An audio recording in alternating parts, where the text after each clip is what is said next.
राजा ने 10 चुने हुए व्यक्तियों को कुत्ते का एक एक पिल्ला दिलवाया और 6 महीने के लिए हर महीने 10 मुद्राएं देने का निश्चय किया। इन सभी लोगों को कुत्ते की दुम सीधी करने का प्रयत्न करना था। इन व्यक्तियों में एक तेनाली भी थे। शेष 9 लोगों ने इन 6 महीनों में पिल्ले की दुम सीधी करने की बड़ी कोशिश की। एक ने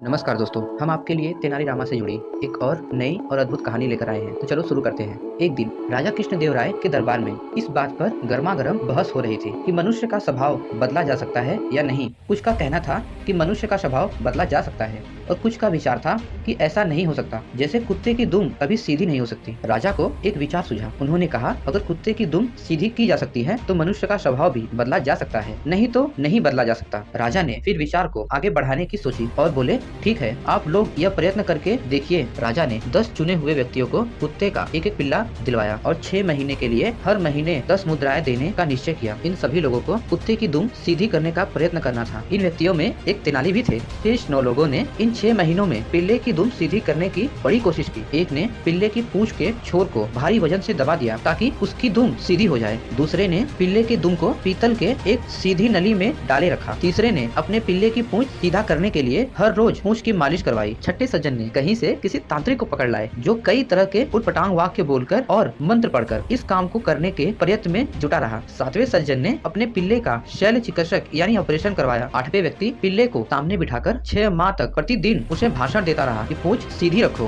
भाई, सीधी रखो। 9वां व्यक्ति पिल्ले को मिठाई खिलाता रहा कि शायद इससे यह मान जाए और अपनी पूंछ सीधी कर ले। पर तेनाली पिल्ले को इतना ही खिलाता जितने से वह जीवित रहे। उसकी पूंछ भी बेजान सी लटक गई जो देखने में सीधी ही जान पड़ती थी। 6 महीने बीत जाने पर राजा ने 10 पिल्लों को दरबार में उपस्थित करने का आदेश दिया। 9 व्यक्तियों ने हट्टे कट्टे व स्वस्थ पिल्ले पेश किए। जब पहले पिल्ले की पूंछ से वजन हटाया गया तो वह एकदम टेढ़ी होकर ऊपर उठ गई। दूसरे की दुम जब नली से निकाली गई तो वह उसी समय टेढ़ी हो गई और शेष 7 पिल्लों की पूंछ भी टेढ़ी हो गई। तेनाली ने अपने अधमरा सा पिल्ला राजा के सामने कर दिया। उसके सारे अंग ढलक रहे थे। तेनाली बोला, महाराज, मैंने कुत्ते की दुम सीधी कर दी है। राजा ने कहा, दुष्ट कहीं के, बेचारे निरीह पशु पर तुम्हें दया भी नहीं आई। तुमने तो इसे भूखा ही मार डाला। इसमें तो कुछ हिलाने जितनी शक्ति भी नहीं है। महाराज, अगर आपने कहा होता कि इसे अच्छी तरह खिलाया पिलाया जाए तो मैं कोई कसर नहीं छोड़ता, पर आपका आदेश तो इसकी पूंछ के स्वभाव के विरुद्ध सीधा करने का था, जो इसे भूखा रखने से ही पूरा हो सकता था। बिल्कुल ऐसे ही मनुष्य का स्वभाव भी असल में बदलता नहीं है। हाँ, आप उसे काल कोठरी में बंद करके उसे भूखा रखकर उसका स्वभाव मुर्दा बना सकते हैं। तो कैसी लगी आपको तेनाली रामा की बुद्धिमत्ता, हमें कमेंट में जरूर बताएं। वीडियो देखने के लिए आपका धन्यवाद।